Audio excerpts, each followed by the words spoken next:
This is my second painting in the flow series, and I chose Lake Needwood because it does have the flow from my backyard, from Kingla Trails where I did my first painting, to here, eventually winds up in this area.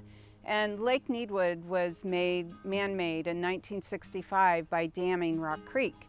And the reason why they did that was because they were trying to protect the area from soil erosion and from rainwater runoff.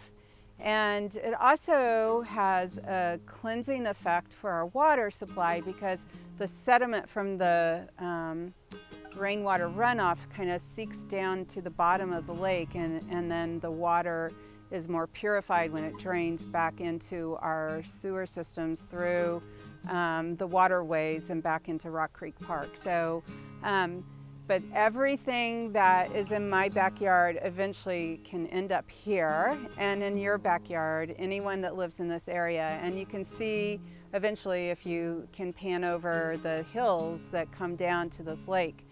And when I came here, I just loved this place because I have a lot of good memories of doing a lot of hiking here. It's a beautiful place. There's a lot of wildlife, Canada geese, there's eagle's nest not far from here, and so occasionally we get to see the eagles. And there's a lot of fishermen and hikers, and you can rent canoes, and it's just a lovely place.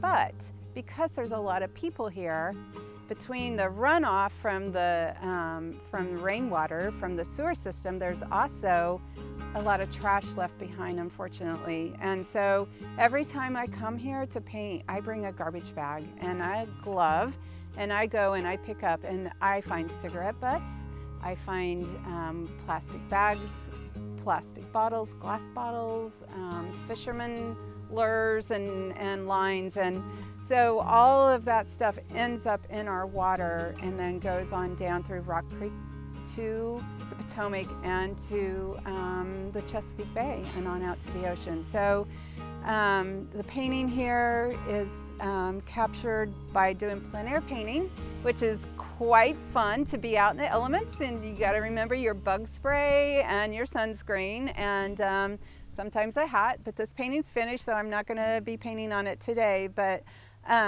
just talk about plein air painting. Plein air was actually really made popular by the French Impressionists, and they love to be outside, so meaning in the fresh air, outside.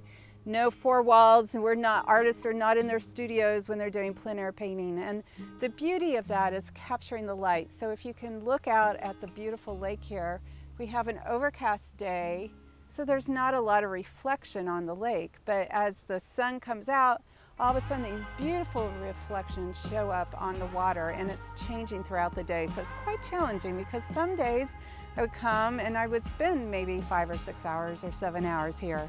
And as the sun goes over the lake, the shadows change. So it's quite challenging. I'm very happy with how this painting turned out, and it is very significant for the flow and how it flows to the ocean. And it is a very strategic place for water to get to the ocean.